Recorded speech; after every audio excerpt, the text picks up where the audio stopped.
Hello everyone, study पाई YouTube channel में आप सभी का हार्दिक स्वागत है। मेरा नाम है सिद्धार्थ और आज मैं आप लोगों के सामने लूसेंट का लेक्चर 3 लेके आया हूं। जी हां, लूसेंट का लेक्चर 3 लेके आया हूं। इससे पहले मेरे 2 लेक्चर हो चुके हैं। लेक्चर 1 और 2 हो चुका है आपका हिस्ट्री का, जिसमें हम एंशिएंट हिस्ट्री पढ़ रहे हैं, प्राचीन भारत का इतिहास पढ़ रहे हैं और उसमें हमने पढ़ लिया है इतिहास जानने के स्रोत। ठीक है, इतिहास जानने के स्रोत हम पढ़ रहे हैं और इतिहास जानने के स्रोत में सबसे पहले हमने धर्म ग्रंथ की बात की थी। सबसे पहले हमने किसकी बात की थी? सबसे पहले हमने बात की है धर्म ग्रंथ की। उसके बाद हमने बात की ऐतिहासिक ग्रंथ की।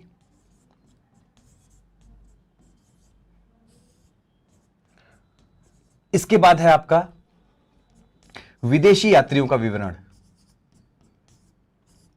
विदेशी यात्रियों का विवरण और लास्ट है आपका पुरातत्व संबंधी साक्ष्य।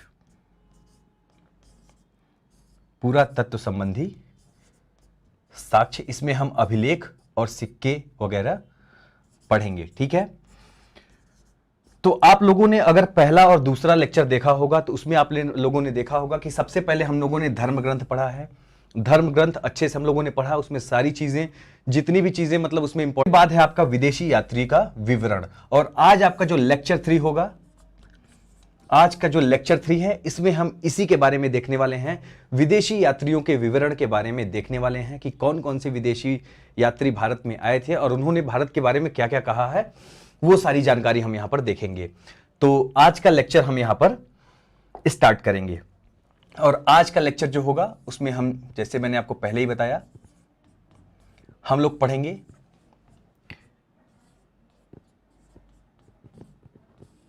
विदेशी यात्रियों का विवरण।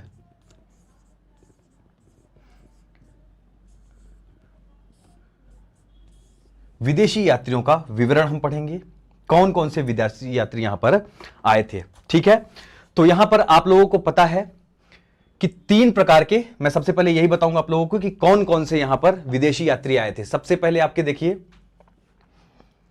चीनी यात्री भी आए थे आपके,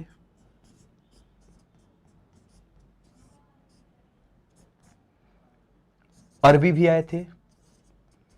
ठीक है, चीनी यात्री भी आए थे आपके, अरबी यात्री आए थे और आपके यूनानी रोमन लेखक भी यहां पर आए थे। और इनके जो जितने भी आपके यात्री यहां पर आए हैं, सभी यात्रियों ने अपना अपना कुछ न कुछ इनकी रचनाएं हैं, कुछ न कुछ चीजें इन्होंने लिखी है, कुछ इनकी बुक्स हैं और कुछ न कुछ इन्होंने इतिहास में डाला है। वो सारी चीजें भी हम देखेंगे और इन्होंने भारत के परिप्रेक्ष्य में क्या क्या बातें कही हैं। मतलब इन्होंने भारत में आए, ये पूरा भारत तो घूमा नहीं होगा, विशेष जिस भी विशेष क्षेत्रों में गए, कौन से राजा से मिले, कौन से राजा के काल में ये आए थे, ये सारी जानकारी भी हम यहां पर इकट्ठा करेंगे। ठीक है, तो यूनानी रोमन लेखक,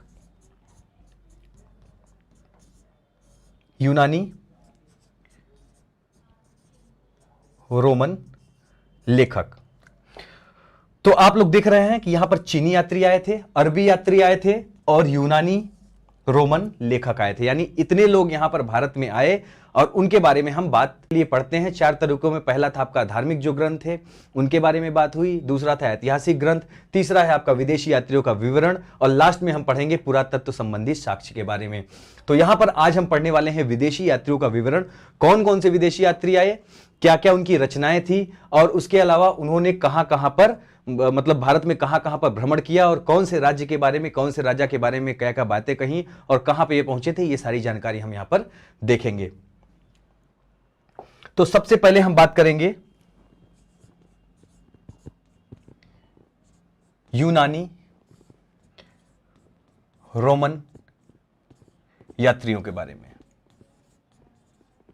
या यूनानी रोमन लेखक के बारे में। सबसे पहला हमारा टॉपिक है यूनानी रोमन यात्री।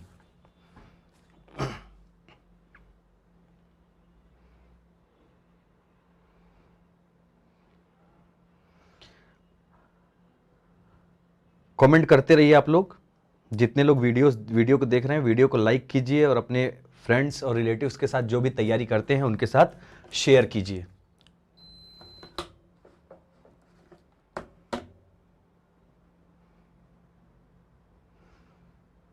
हेलो उषा शुक्ला।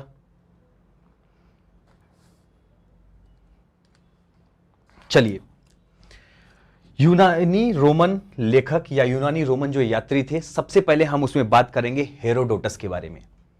हेरोडोटस, सभी लोगों ने लगभग नाम इनका सुना होगा, हेरोडोटस का।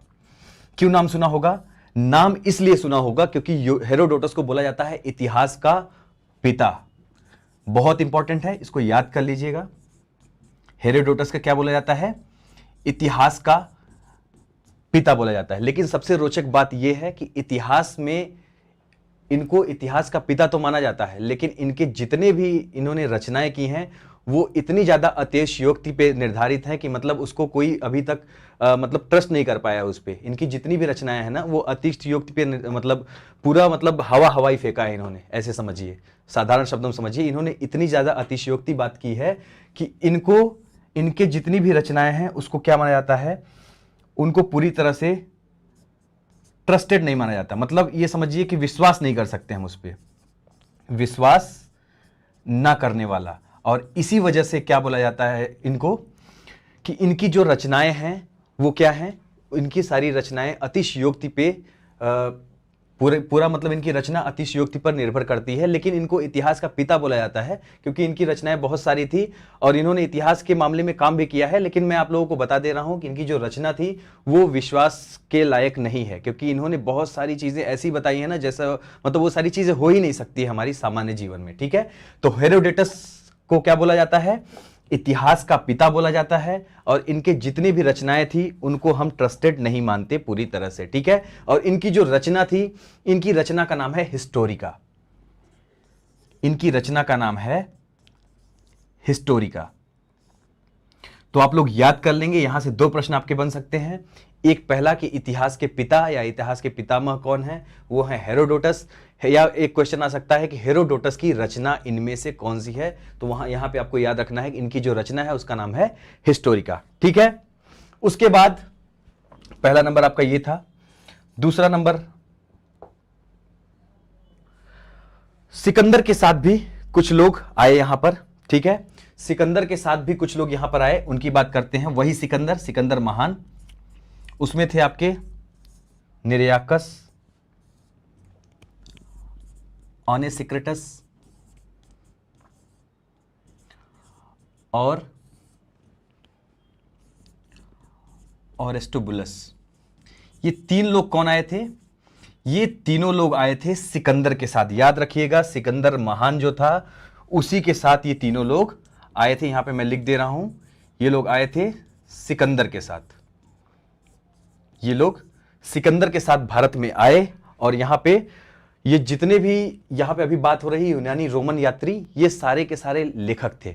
ये सारे के सारे लेखक थे, चाहे तो आप हेरोडोटस की बात करें, चाहे आप निरयाकस की बात करें, और एस्टेबुलस की बात करें, ओनेसिक्रिटस की बात करें, ये सारे लोग क्या थे? लेखक थे। तो ये लोग लेखक जो थे, निरयाकस और ओनेसिक्रिटस और अरिस्टोबुलस, ये आए थे आपके सिकंदर के साथ। ठीक है, और इनका जो विवरण था, सिकंदर के साथ ये तीनों आए थे, इनका विवरण सर्वाधिक प्रामाणिक माना जाता है। मतलब सर्वाधिक प्रामाणिक माने जाने का मतलब है कि इनके जितने भी इन्होंने लेख लिखे, जितनी भी बातें इन्होंने बताई, वो विश्वास के काबिल हैं। ठीक है, वो विश्वास के काबिल हैं। लेकिन इसके पहले हेरोडोटस की जो रचनाएं थी वो विश्वास के काबिल नहीं थी, क्योंकि उसमें बहुत सारी अतिशयोक्ति बातें थी। तो इतना क्लियर हो गया आपका। पहला हेरोडोटस के बारे में पढ़ लिया हमने, दूसरा फिर निरयाकस, ओनेसिक्रिटस और अरिस्टोबुलस के बारे में पढ़ा। इनका नाम थोड़ा सा टफ है, लेकिन आप 3-4 बार जब पढ़ेंगे तो आपको याद हो जाएगा। ठीक है, इसके बाद आया आपका तीसरे नंबर पर मेगस्थनीज।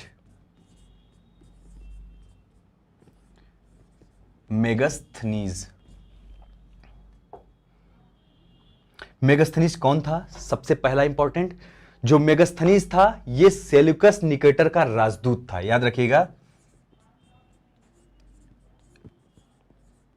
सेल्यूकस निकेटर का राजदूत था। ठीक है, मेगस्थनीज कौन था? सेल्यूकस निकेटर का राजदूत था। सबसे पहले आप लोग यही क्वेश्चन याद करेंगे मेगस्थनीज के बारे में कि ये कौन था? ये सेल्यूकस निकेटर का राजदूत था। ठीक है, और ये किसके दरबार में आया था? यह भी एक इंपॉर्टेंट प्रश्न यहां पर बना कि यह किसके दरबार में आया। यह आया था चंद्रगुप्त मौर्य के दरबार में। चंद्रगुप्त मौर्य के दरबार में आया था, ठीक है। मेगास्थनीज कौन था? सेल्यूकस निकेटर का राजदूत था जो चंद्रगुप्त मौर्य के दरबार में आया था, और इसकी रचना बहुत ही ज्यादा इंपॉर्टेंट है। इसकी रचना थी इंडिका। इसकी रचना थी इंडिका। और आप लोग इसको एक ट्रिक बना के याद कर सकते हैं कि सेल्यूकस निकेटर का जो राजदूत था मेगास्थनीज, वो इंडिका लेकर चंद्रगुप्त मौर्य के दरबार में आया था। तो इंडिका इसकी रचना का नाम था, ठीक है। इंडिका इसकी रचना का नाम था। अगला है आपका डाइमेकस। अगला है डाइमेकस। ये कौन था? ये एक सीरियन नरेश थे, अंतियकस नाम था उनका। सीरियन नरेश, मतलब सीरिया के राजा थे। इनका नाम था अंतियकस। सीरियन नरेश अंतियकस के कौन थे? ये राजदूत थे, ठीक है। सीरियन नरेश अंतियकस के राजदूत थे। मेगास्थनीज किसका राजदूत था? सेल्यूकस निकेटर का था। डाइमेकस किसके थे? सीरियन नरेश अंतियकस का राजदूत था। और ये किसके दरबार में आया था? ये आया था बिंदुसार के दरबार में। याद रखिएगा, ये किसके दरबार में आया था? बिंदुसार के दरबार में आया था। ये मैंने आपको बैक टू बैक इसलिए बताया,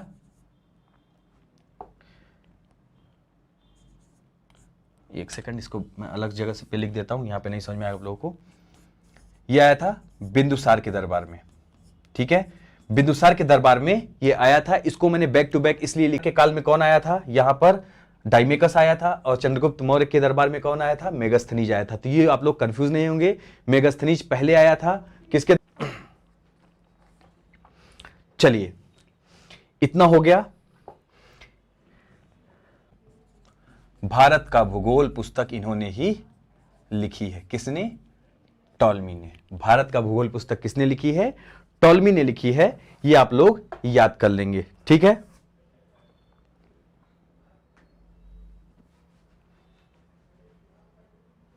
चलिए आगे बढ़ते हैं।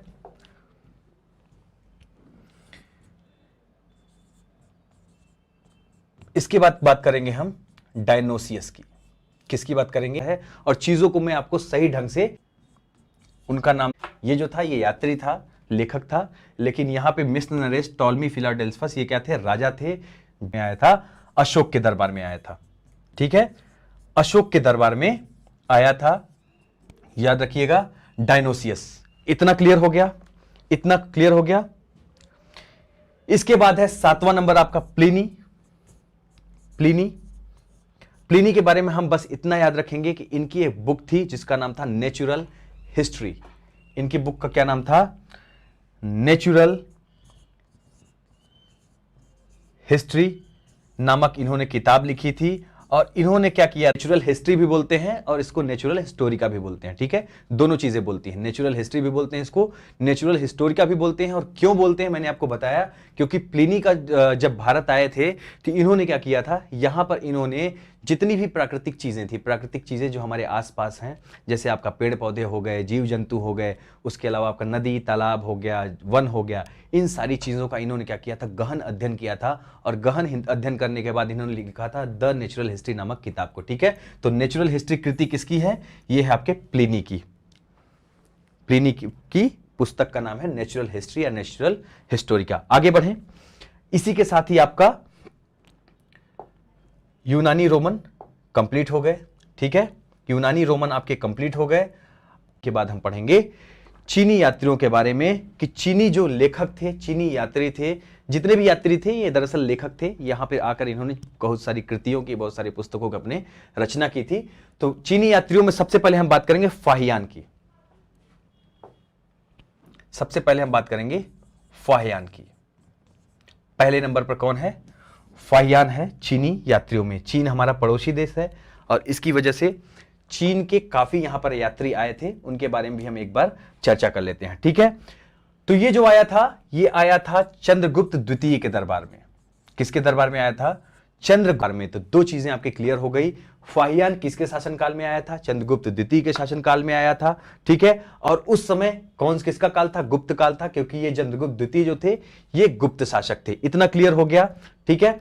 अब इन्होंने क्या किया, इन्होंने मालवा की जो जलवायु है उसको सर्वश्रेष्ठ जलवायु बताया। मालवा की जलवायु को इसने सर्वश्रेष्ठ जलवायु बताया। मालवा की जलवायु को, मालवा का जो पठार है उसकी जलवायु को सर्वश्रेष्ठ जलवायु बताया था। बहुत सारे आपको पठारों के नाम दे देगा, तो आपको याद रखना है कि मालवा का पठार या मालवा की जलवायु को इसने सर्वश्रेष्ठ जलवायु बताया था, ठीक है। और इसकी जो रचना थी, इसकी रचना का नाम था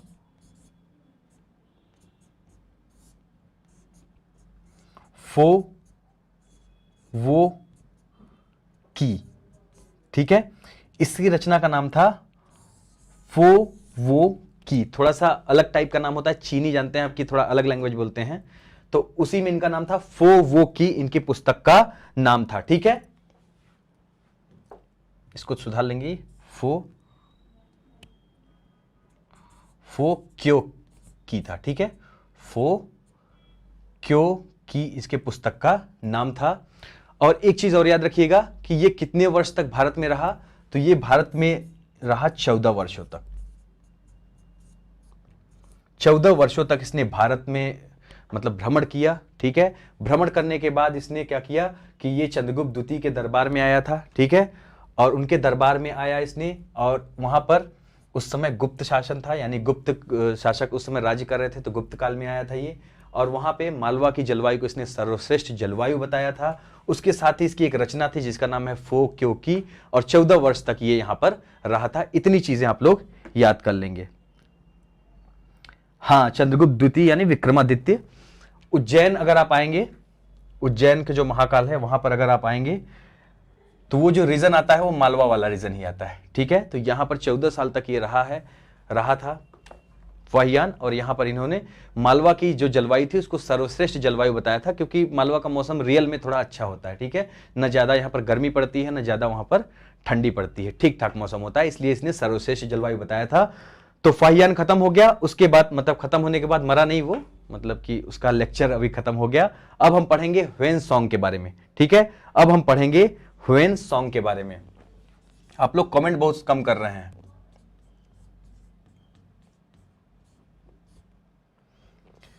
ह्वेनसांग के बारे में हम पढ़ेंगे, ठीक है। फाहियान के बाद है अगला ह्वेनसांग।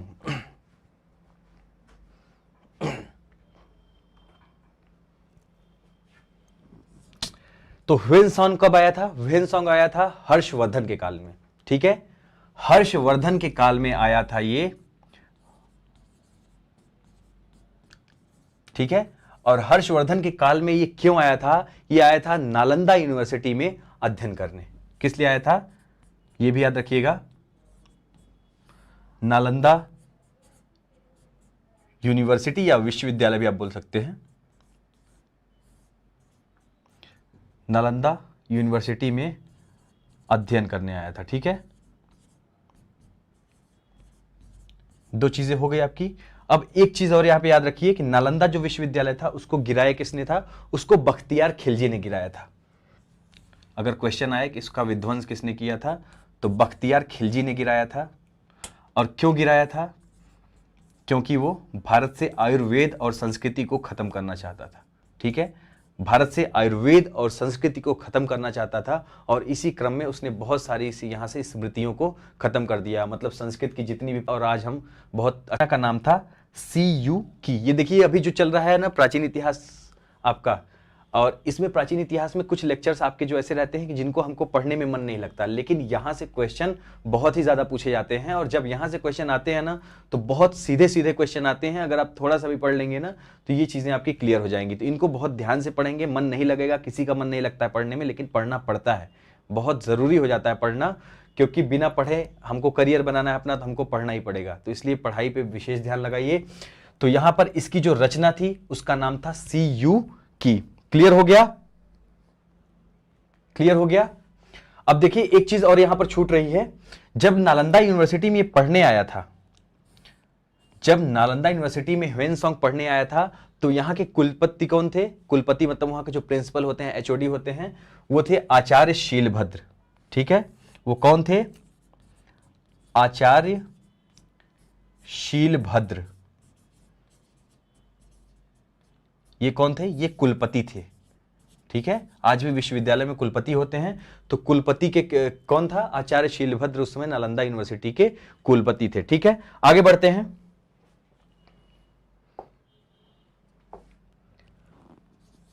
आगे आपका शुंग युन तीसरे नंबर पर है। शुंग युन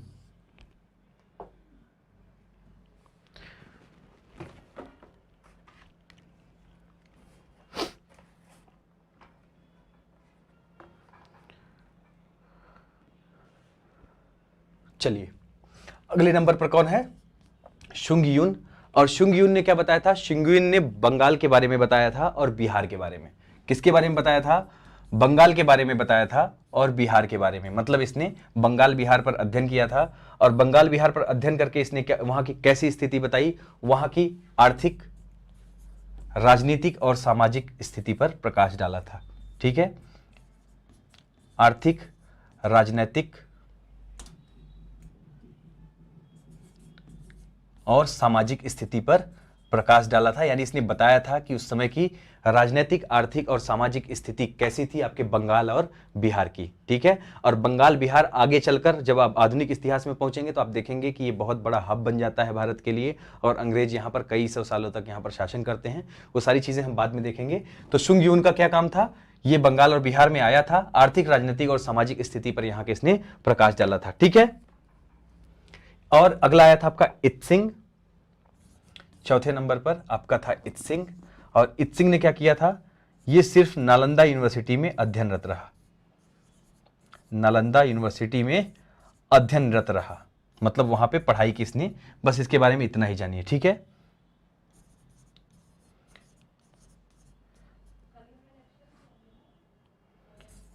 ठीक है, इसने क्या किया? नालंदा यूनिवर्सिटी में अध्ययन किया। तो इतना आपका हो गया चीनी लेखक। ठीक है, यूनानी रोमन लेखक हमने देखा पहले, उसके बाद हमने देखा फिर चीनी लेखक, और अब हम देखेंगे लास्ट देखेंगे अरबी लेखक। लास्ट में हम क्या देखेंगे? अरबी लेखक कौन कौन से थे। अरबी लेखक अरब कंट्रीज से भी आए थे, तो उनके बारे में भी हम थोड़ा सा चर्चा कर लेते हैं। और ये लास्ट टॉपिक है आपका, तो बने रहिएगा बिल्कुल और पढ़ते रहिएगा।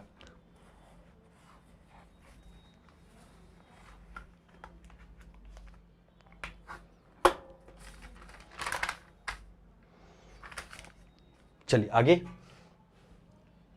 सबसे पहले बात करेंगे सुलेमान के बारे में। पहला है आपका सुलेमान, पहला नंबर। इसने किसके बारे में बताया था? इसने पाल व प्रतिहार शासकों के बारे में जानकारी प्रदान की। पाल व प्रतिहार शासकों के बारे में जानकारी प्रदान की। याद हो गया आप लोगों को? सबसे पहले कौन आया था? सुलेमान आया था। और इसने क्या किया? इसने पाल जो शासक थे और प्रतिहार शासक थे, इनके बारे में इसने जानकारी प्रदान की है। इतना आप लोग याद रखिएगा। ठीक है, सेकंड और बहुत ज्यादा इंपॉर्टेंट, सेकंड नंबर और बहुत ज्यादा इंपॉर्टेंट, अल बरूनी। अल बरूनी बहुत ज्यादा इंपॉर्टेंट है। ठीक है, ये किसके साथ भारत आया था? ये आया था महमूद गजनवी के साथ। महमूद गजनवी के साथ ये भारत आया था आपका अल बरूनी। और इसकी एक बहुत ही फेमस कृति है, बहुत ही फेमस किताब है, जिसका नाम है किताब उल हिंद। यानी इसकी जो रचना थी उसका नाम था किताब उल हिंद, या इसी बुक को बोलते थे तहकीक ए हिंद या भारत की खोज। तीनों एक ही किताब के नाम है, इसको अलग अलग तीन नामों से जाना जाता है, किताबुल हिंद, तहकीक ए हिंद और भारत की खोज। तो इतना आपका हो गया क्लियर। अब फिर आगे देखते हैं। अब आगे देखते हैं अल बरूनी के बाद। अल बरूनी के बाद तीसरा जो आपका आया था उसका नाम था इब्न बतूता। तीसरा नंबर जो था इब्न बतूता के ऊपर। ठीक है, ये किसके काल में आया था? ये मोहम्मद बिन तुगलक के काल में आया था। मोहम्मद बिन तुगलक के काल में भारत आया था। ठीक है, मोहम्मद बिन तुगलक के काल में ये कौन आया था? इब्न बतूता भारत आया था। ठीक है, तो ये याद रख लीजिएगा, बहुत इंपॉर्टेंट है कि किसके काल में आया था, सबसे ज्यादा इंपॉर्टेंट यही हो जाता है। ठीक है, इसकी रचना कौन सी थी? इसकी रचना रेहला थी। इसकी रचना का नाम क्या था? रेहला। और मोहम्मद बिन तुगलक ने इसको काजी भी नियुक्त किया था। ठीक है, मोहम्मद बिन तुगलक ने इसको काजी भी नियुक्त किया क्या? क्योंकि मोहम्मद बिन तुगलक उस समय दिल्ली का शासक था, तो इसने उसको दिल्ली का काजी नियुक्त किया था। किसको? इब्न बतूता को दिल्ली का काजी किसने नियुक्त किया था? मोहम्मद बिन तुगलक ने। तो इसी के साथ ही आपका जो ये टॉपिक था विदेशी यात्रियों वाला, विदेशी यात्रियों के विवरण वाला, वो हो जाता है कंप्लीट। कोई भी चीज अगर नहीं समझ में आती तो आप लोग यहां पर कमेंट करके, वीडियो के नीचे आप कमेंट करके जरूर बताइएगा। और आपको अगर ये जो सारी चीजें पढ़ाई जा रही हैं इसका आपको लूसेंट का पीडीएफ चाहिए तो आप हमारा एप्लीकेशन स्टडी पाई जरूर डाउनलोड करिएगा। आपको हमारे जो डिस्क्रिप्शन बॉक्स होगा वीडियो का, उसमें आपको वहां पर इसकी लिंक मिल जाएगी, यानी एप्लीकेशन की लिंक मिल जाएगी, वहां से आप लोग डाउनलोड कर लीजिएगा एप्लीकेशन को और वहां से आपको पीडीएफ नोट्स इसका मिल जाएगा। तो इतनी चीजें हम लोगों ने यहां पर पढ़ ली है। अब जो अगला लेक्चर हमारा आएगा उसमें बहुत ही इंटरेस्टिंग टॉपिक आएगा, आप सभी लोग जरूर जुड़िएगा, बहुत ही इंटरेस्टिंग टॉपिक रहने वाला है और उससे प्रश्न भी बहुत पूछे जाते हैं, क्योंकि उस टॉपिक का नाम है आपका पुरातत्व संबंधी साक्ष्य, जिसमें हम अभिलेखों के बारे में पढ़ेंगे, सिक्कों के बारे में पढ़ेंगे। ये और इतने बढ़िया से आपको मैं अभिलेख पढ़ाऊंगा। कल आप जरूर जुड़िएगा कल की क्लास में, और क्लास पसंद नहीं आए तो भी आप बताइएगा कमेंट में। कल की क्लास में मैं अभिलेख आप लोगों को पूरा प्रॉपर याद करवा दूंगा, एक एक अभिलेख प्रॉपर क्लास में ही याद करवा दूंगा। क्लास से जाने के बाद आपको अभिलेख पढ़ने की जरूरत ही नहीं पड़ेगी, बस एग्जाम से पहले आपको एक बार देखना पड़ेगा। सारी चीजें यहीं पर क्लास में ही क्लियर करवा दूंगा। तो कल की क्लास में जरूर जुड़िएगा। Thank you very much.